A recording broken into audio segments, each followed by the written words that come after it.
By the way, thank you, Brian, for the very kind pre-book launch review. Unfortunately, I won't have a chance to talk about the publication today, and thank you, Carol, for having me here after so much work. I'm going to present today in three parts. I mean, firstly, just a kind of imagery response to Carol's write-up in our section, really to draw on Rem Koolhaas's seminal book, Delirious New York, and to talk about the culture of congestion in Hong Kong terms. And I would say in Hong Kong, culture of congestion is alive and well, but in my opinion, Hong Kong is not delirious like New York. So I start with New York, really. Culture of congestion, I think as you all know, is based on, the theory of the culture of congestion is based on the imagery and the operations of New York as a phenomenon. And really, Carol is, I'm repeating what Carol said already many times, really the imagery of Hong Kong today recalls very early visionary work by people like Fritz Lang, and even earlier from the first part of this century, of last century. And this is, for those that don't know the book, this is an image of the Downtown Athletic Club featured in the book, Delirious New York. That comes with the famous phrase, eating oysters on the, if I can remember, eating oysters, boxers eating oysters on the nth floor. Yeah. But this building was featured in the book primarily as a commentary about how high-rise buildings can accommodate multiple programs. So this was really the beginning of the whole stacking theory, which is so evident in Hong Kong and many Asian cities today. And I was told by Graham the other day, walking down New York, that this has since been turned into a condo now. Not sure about that. Hong Kong also draws, the culture of congestion in Hong Kong also draws from Corbusier's vision. This was shown yesterday, the Plan Voisin. But then I would argue between this image and this image, much has been lost in translation.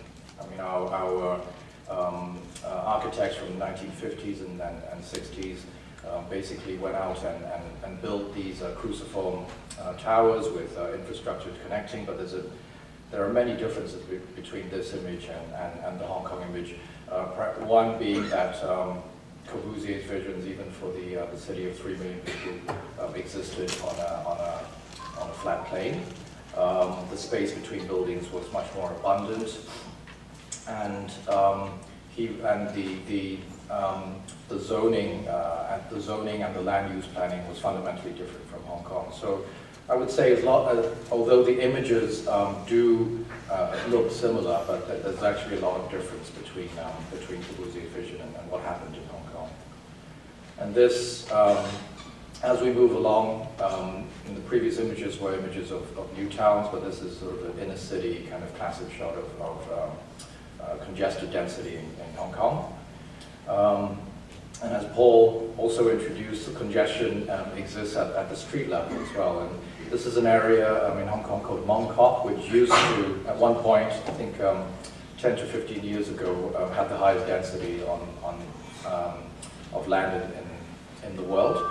And I'm showing you this is because actually this is very close to the New York Athletic Club. Most of these buildings, we don't have a term for them in Hong Kong, but in Japan they call them fashion buildings, and in Korea they call them multiplexes. Really shows you how very, very ordinary buildings can actually contribute to a very vibrant kind of metropolitan way of living by actually having stacked programs, mixed programs layered upon each other.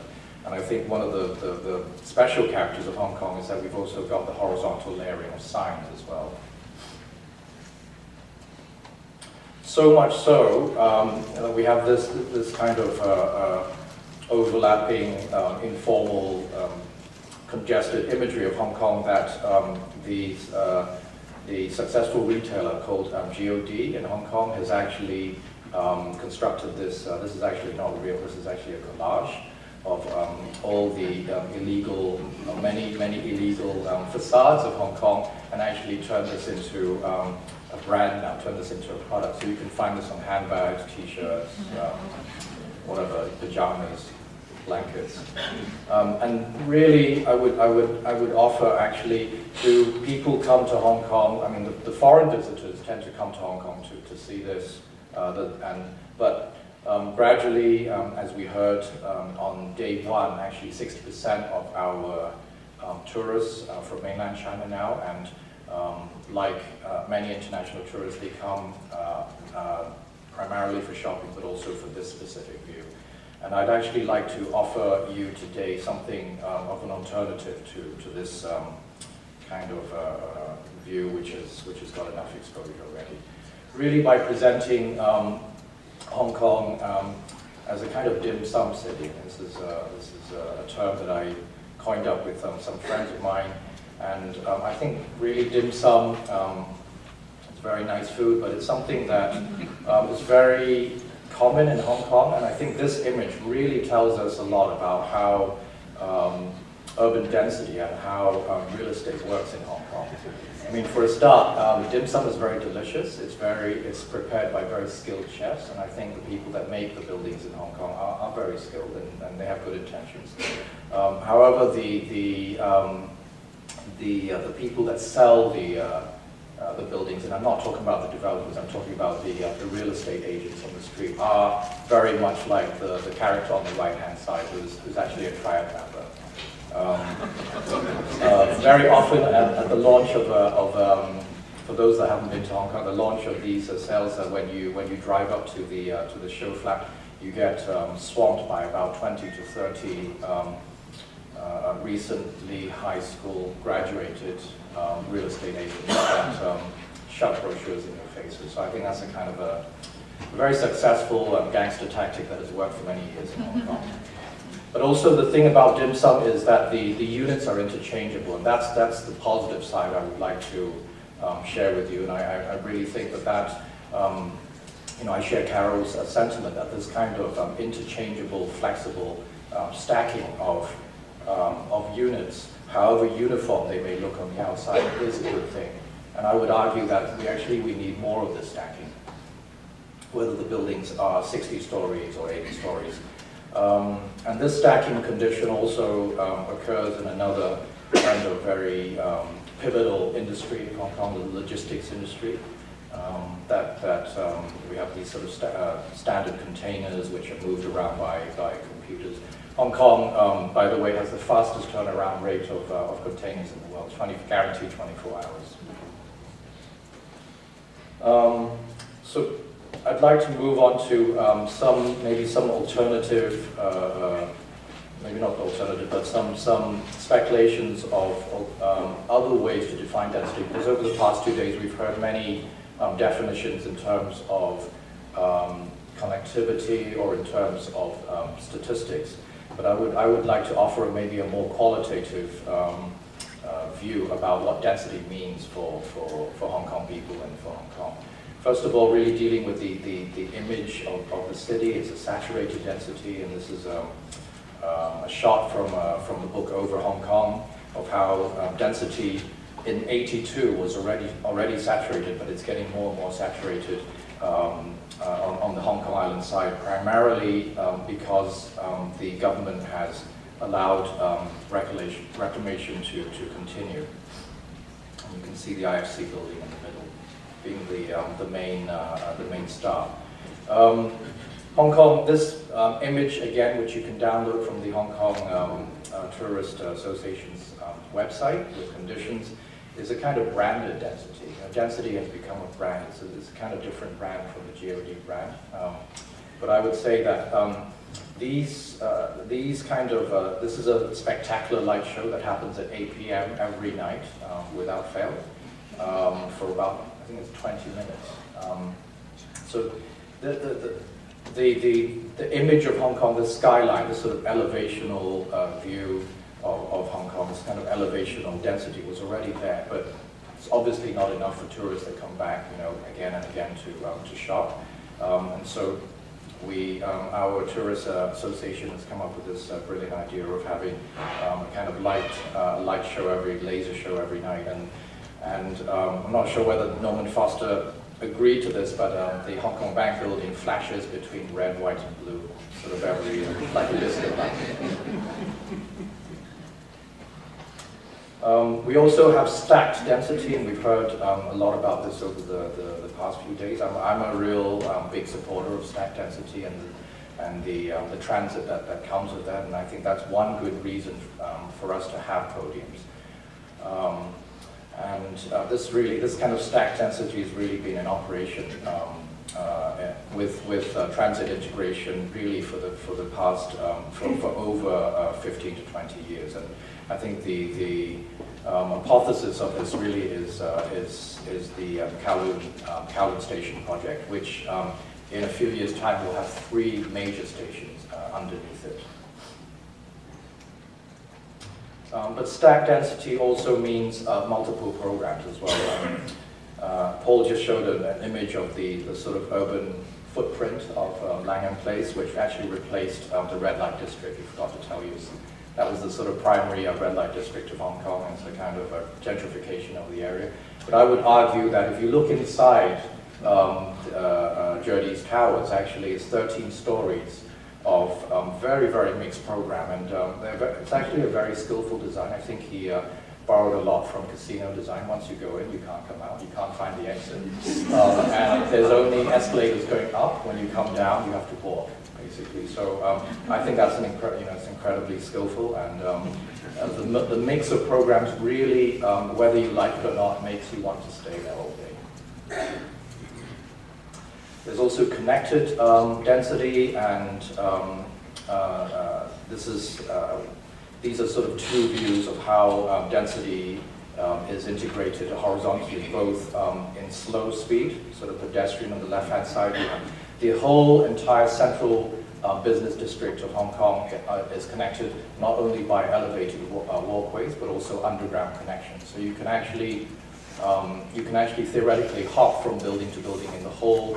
I don't know whether it's a square mile or not. I don't have the figures, but it's quite extensive through the whole entire business district without ever having to touch the ground. You can actually, and this is amazing, through most of the buildings in Central. And this is something that's done by the landlords themselves, which has really worked to accelerate the already very fast speed of Hong Kong.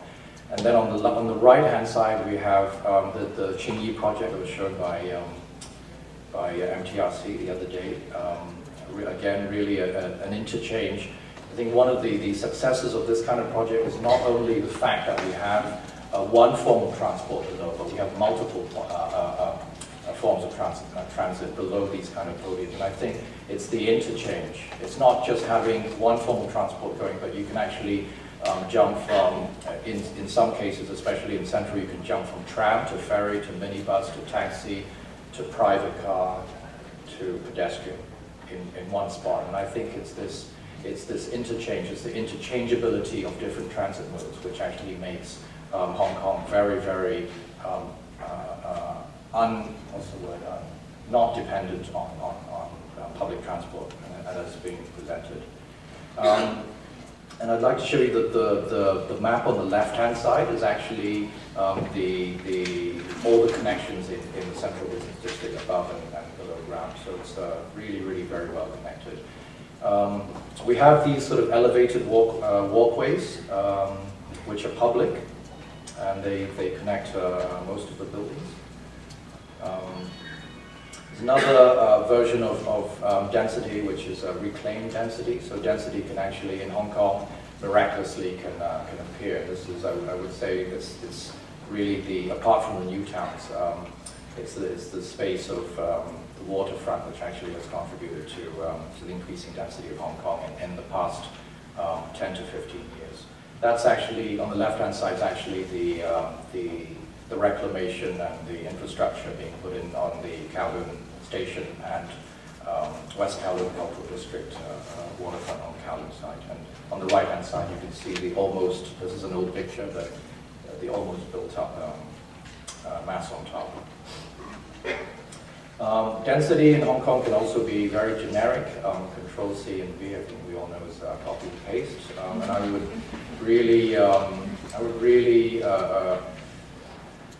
like to propose that us Hong Kongers being in New York, knowing New York, and comparing Hong Kong with New York now. I mean, I was up in the new museum today, and on the top balcony, and the other day in the Chase Manhattan Plaza, really looking over the urban landscape of New York. You don't get this sense of genericness, and I think no matter, we can't just look at New York and Hong Kong in terms of numbers, but also in terms of difference and qualitative difference, and I think that's really important. This is an image, by the way, is standard good quality public housing in Hong Kong. 50% of the population live in housing like this. And also, following from what Paul has been saying, I believe we have an evolved density, which is slowly disappearing, but there are crusaders out there. And this evolved density actually is the density that actually contributes to the community fabric of Hong Kong. It's very, very important. It's actually what it's actually what binds people together, and from a tourist point of view, is actually what a lot of the non-shoppers come to Hong Kong to see, much more so than Disneyland and the Buddha and Ocean Park. We also have an erased density. Density can be erased, and I'd like to offer an explanation of why Hong Kong is becoming more and more a city of amnesia. And I think Christine yesterday put her finger on it. It's because most of the buyers and decision makers in Hong Kong are, well, a lot, I wouldn't say most, but are first generation immigrants and in some cases refugees from other places. And as we know, first generation immigrants and refugees really have a very short term memory because they've actually left a place. My family also lived in a colonial house that was sold off and erased, like Christine. So yeah, I'm also one of those that sigh, but I think that's much further in the past. I think cases like Lee Tung Street, this is actually Lee Tung Street from above, which at one point was, if I got my figures right, was actually the main source of wedding card business in the world. They actually did a global business of wedding cards in I don't know how many countries, but very, very good business, very characteristic. Apart from the, not to take away from your laundry shop and the Abbas who organizes weddings, but it's actually good business. It's actually something special and good business, and I really can't see why the Urban Renewal Authority has to target projects like this. And there's another very characteristic street which is about to be demolished called Sneaker Street. It's the sort of sneaker capital of Asia. We also have Peter Cookson-Smith yesterday mentioned the temple dimension, and Christine reminded us of people, and I think it's really, you can't have density if you don't have people. And I think it's very, very important. I think these two images, for me, are very meaningful because they represent a kind of freedom that we still have in Hong Kong. On the left-hand side, it's Norman Foster's Hong Kong Bank building with escalators going up on the ground floor. It's a totally open ground. There's no lobby. You have to go through the escalators to get up to the first floor. And every Sunday, when our domestic helpers, the majority of them being Filipino, have their day off, they come here. They love to come to Central. Central is closed off, and this is one of the hot spots. They have picnics, they have karaoke, they have church meetings, all kinds of things that you can find, real public life. And I really appreciate this space, being open to the less privileged in Hong Kong on a Sunday. And on the right-hand side, it really shows you that you don't need buildings in Hong Kong to have density. This is one of the sort of customary 1st of July marches that we have in Hong Kong. I think this was the year of SARS, this image here, when people take to the streets to, not necessarily to protest, but to really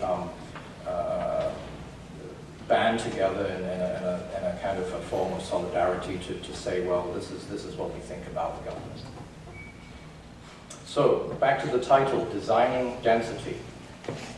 And I don't have any concrete answers, but I'd just like to pose 3 questions for you. In the coming years, when Hong Kong really is not growing anymore in terms of population, you've had almost zero population growth over the past 10 years. And actually Hong Kong is has the second lowest birth rate in the world. There's a very, very obscure island somewhere off Mauritius that has the lowest birth rate. We're the second lowest. So with this kind of zero population growth, do we really still need to increase our density? And how do we design future density? Should our future density be formal or informal or self-organizing, as Paul termed it? Should it be instant, as it was in the past with the new towns, or should it happen in a more evolved manner? And should we continue to intensify our land, especially around the waterfront, or is there a growing culture now of de-densification? Well, it's up to the government. And just a few images about going back in history between the 60s and 90s. This is the kind of densification we got. From on the left-hand side, kind of older neighborhood, and on the right-hand side, closer to the 1990s. Gradually now, after the year 2000, we're getting more developments in the new territories. And with improved sort of infrastructure links, especially to China, we're getting more developments in the new territories. Not all high-rise. There is low-rise in Hong Kong. And I'm actually waiting for the village housing laws to be changed in Hong Kong. Because right now, village housing, all the low-rise here, you see a lot of it is village housing that belongs to the indigenous villagers that live there. They're only allowed to build in one form, so they're all 700 feet per level, and it's 3 levels. So they're all basically low-rise rectangular boxes.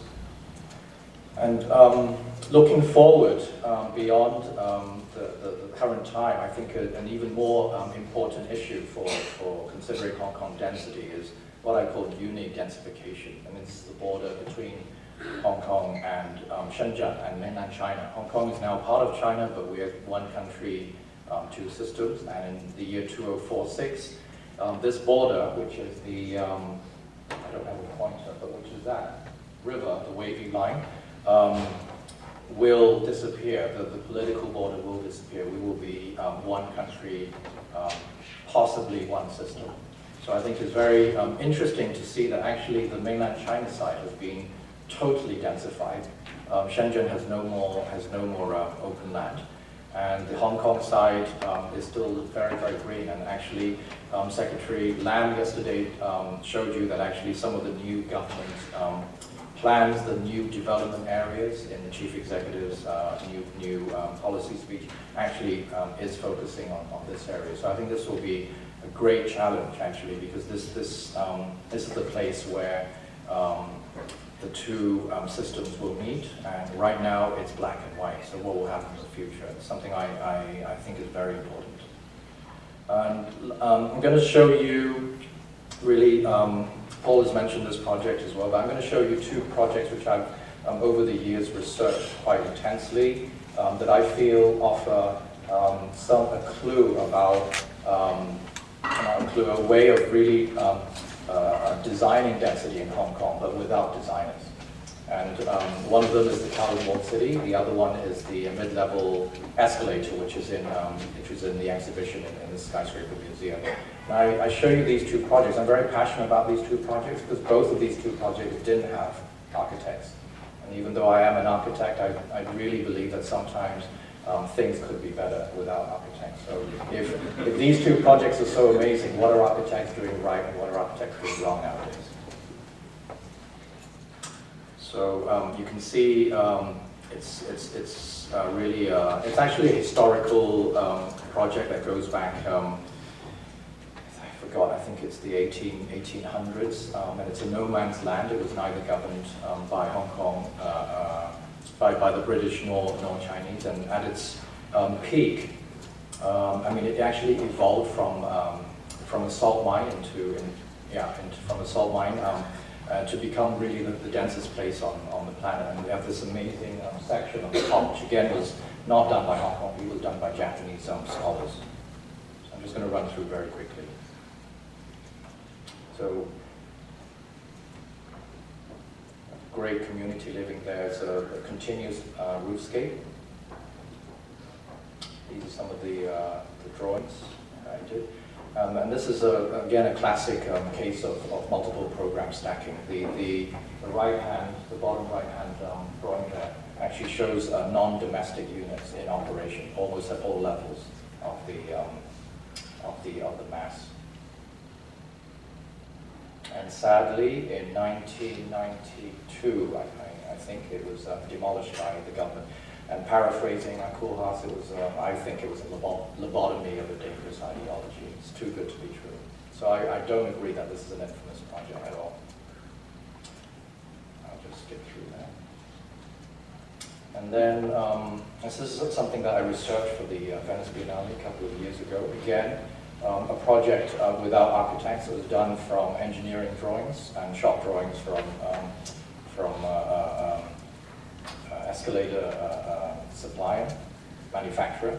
It's really a classic case of non-design architecture having an incredible value. It's actually become one of the top 10 tourist attractions in Hong Kong. It's kind of an accident, and really, really celebrates the culture of congestion in Hong Kong. It's 800 meters long in 20 sections.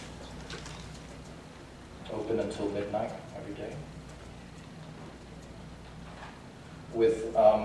I'd like to show you these because it's the linear side. You can understand it as the escalator goes up the hill, but it's really the sectional value. You know, the sectional value of Hong Kong, which is really, really amazing. Because when actually I did these drawings from site surveys, you actually discover that as the section of the escalator moves up the hill, it actually changes. There's never ever one section that actually repeats itself, and the diversity on both sides is really, really amazing. Programmatically, it changes throughout the day as well. This is a study done by some students of mine. And I'd like to end my talk with New York again. Started with New York. This is really one of my heroes. He's the inventor of the escalator. It's actually a person called Jesse Reno, who invented a 2.5 meter fun fair ride at Coney Island in 1895. And so we returned really to Coney Island, the escalator now being a tourist attraction, and not the intellectual property of people like Schindler and Otis. Thank you.